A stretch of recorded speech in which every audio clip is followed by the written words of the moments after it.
Praise the lord. ప్రభు అయిన యేసుక్రీస్తు నామములో మీ అందరికీ వందనములు. ఈరోజు దేవుని వాక్యమును మనం చదువుకుందాం.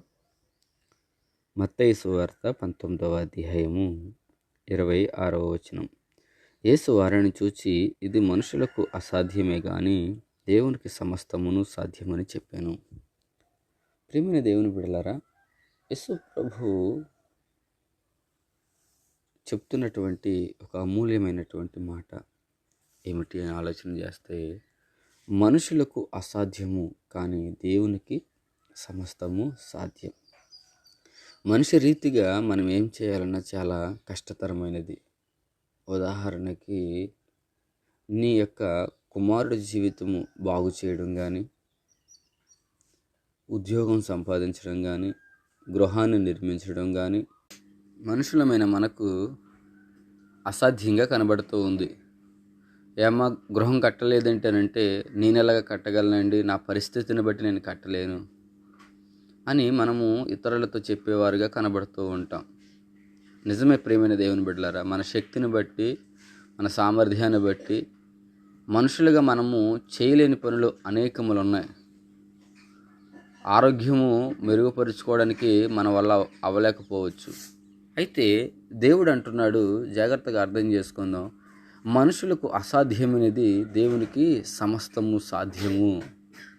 యేసు ప్రభు దగ్గరికి వచ్చి శిష్యులు అంటున్నారు, ఇలాగైతే ఎవరు బాప్తిజం పొందగలరు, ఎవరు రక్షణ పొందుతారు, ఎవరు ఈ కార్యంలో పాలుభాగస్తులు అవుతారు, ఇది చాలా కష్టము, ఇలాగైతే ఎవరు రారు అన్నప్పుడు యేసయ్య చెప్తున్నటువంటి ఒక అమూల్యమైన మాట, ఇది మనుషులకి అసాధ్యము కానీ దేవునికి సమస్తము సాధ్యం. ప్రియమైన దేవుని బిడ్డలారా, నిజమే, నీ కుమారుని యొక్క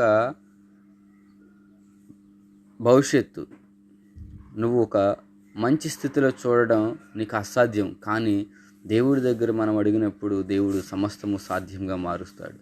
మంచి గృహాన్ని నిర్మించుకోవడం నీకు అసాధ్యమే, కానీ దేవుని చిత్తం ద్వారా నువ్వు నడుస్తున్నప్పుడు దేవుడు అద్భుతం చేసి చక్కని గృహాన్ని నీకు అందించగలడు. ఉద్యోగం సంపాదించడం అసాధ్యమే, కానీ దేవుడు అంటున్నాడు, నీకు అసాధ్యమేమో, నాకు మాత్రము సమస్తము సాధ్యమే అంటున్నాడు. ఎంతమంది అయితే దేవుని మీద ఆధారపడి ముందుకు వెళుతూ ఉన్నారో, ప్రియమైన దేవుని బిడ్డలారా, మీ యొక్క పనులను దేవుడు సాధ్యంగా మార్చడానికి ఇష్టపడుతూ ఉన్నాడు.